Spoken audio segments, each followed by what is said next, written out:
1일 방문제 10명으로 1000만원 수익 만들기, 상단 노출 없이 타깃 고객 방문율을 높이는 방법, 블로그 수치를 건강하게 유지하는 법처럼 실용적인 내용만 5장에 담으시면 됩니다.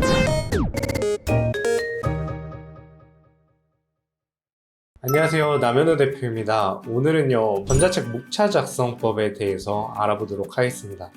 집을 지으려면 설계도를 먼저 제작해야 합니다. 전자책도 마찬가지입니다. 무작정 쓰는 것보다 목차를 먼저 만들고 본문을 써야 좀 더 체계적으로 작성할 수 있습니다. 물론 성향에 따라 본문을 먼저 쓰고 목차를 나중에 쓰는 사람들도 있지만 그건 글쓰기 실력이 평균 이상일 때 가능합니다. 저도 무조건 목차 먼저 씁니다. 생산성 차이가 크기 때문이죠. 목차 쓰는 법을 알아보기 전에 왜 목차가 중요한지에 대해 먼저 설명해 드리도록 하겠습니다.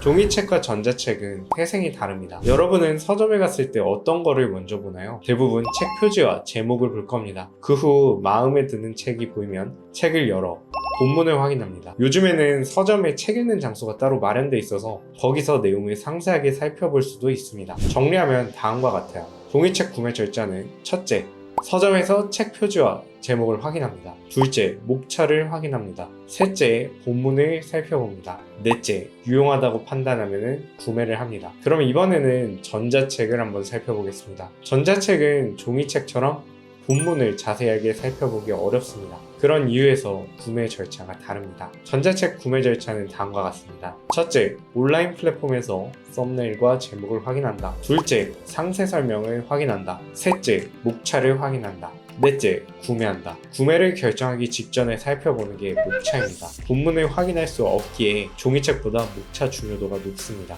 즉, 목차가 판매율을 결정합니다. 목차 만드는 과정은 차를 우리는 절차와 유사합니다. 목차와 차가 유사하다니 당혹스러우시죠? 하지만 이 영상을 끝까지 보시면은 제가 왜 이렇게 말씀을 드렸는지 이해하실 수 있으실 거예요. 먼저 차를 우려내는 과정을 살펴보겠습니다.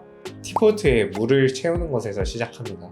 그 후 찻잎을 넣습니다. 3분 정도 우려낸 다음에 컵에 마실 양만 담아내면 끝입니다.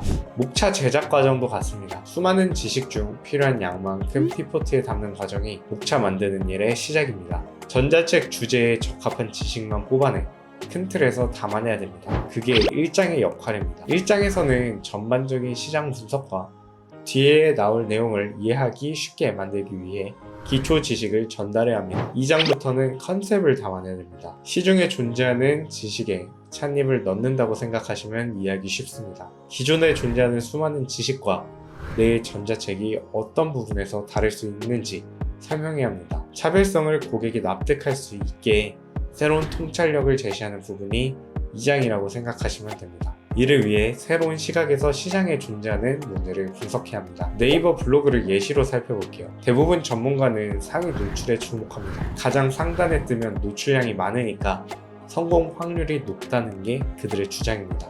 하지만 그만큼 원하지 않은 사람이 블로그에 방문할 가능성이 높습니다. 타깃 고객이 아니니까 이탈률이 높고 평균 이용 시간이 낮을 겁니다. 이 부분에 주목해 2장에서 당신이 망한 이유는 상위 노출 때문이다 라고 제시하면 소비자에게 관심을 받을 수 있을 겁니다. 이게 2장의 역할입니다. 3장과 4장은 티를 컵에 담는 과정입니다. 티포트에 담긴 티를 필요한 양만큼 컵에 담은 다음 소비자에게 깊은 맛을 선사해야 합니다. 불필요한 부분은 필터링하고 정말로 중요하다고 생각하는 부분을 구체적으로 설명하면 됩니다. 3장부터는 시장이나 문제점 분석을 논해서는 안 됩니다. 실제로 소비자들이 겪고 있는 문제에 대한 해답을 구체적으로 제시해야 합니다. 드라마나 영화로 따지면 클라이맥스 부분이죠.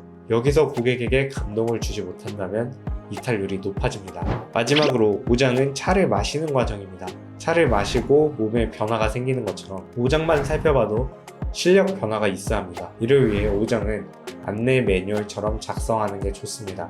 순서대로 따라가다 보면 원하는 결과를 얻을 수 있게 만들어야 합니다. 5장에서도 이론이나 경험과 같은 내용을 담아낸다면 그 책은 좋은 평가를 받기 어렵습니다. 이번에도 블로그를 예시로 살펴볼게요. 1일 방문제 10명으로 1000만원 수익 만들기, 상단 노출 없이 타깃 고객 방문율을 높이는 방법, 블로그 수치를 건강하게 유지하는 법처럼 실용적인 내용만 5장에 담으시면 됩니다. 위의 내용만 기억하셔도 기존보다 체계적으로 목차를 작성하실 수 있으실 거예요. 그럼에도 목차 작성이 어려운 분들을 위해 추가로 팁을 드리겠습니다. 가장 좋은 방법은 판매율이 높은 전자책 목차를 필사하시는 거예요. 눈으로 보는 것보다 좀 더 깊게 내용을 이해하실 수 있습니다. 기존에 소개했던 필사는 실력 향상이 목적이지만 이번에는 좀 더 심층적으로 살펴보기 위해 필사를 하는 겁니다. 공부를 할 때 눈으로 보는 것보다 손으로 직접 썼을 때 암기율이 높다는 사실만 기억하셔도 제가 왜 이런 제안을 하는지 알 수 있을 겁니다.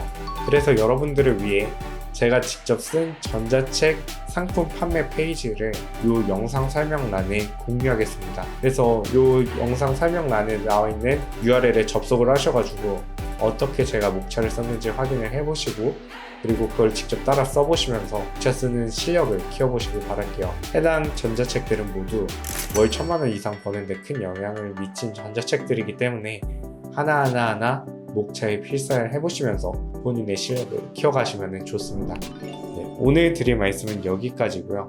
지금 연말인데 날씨가 많이 추워졌어요, 여러분들.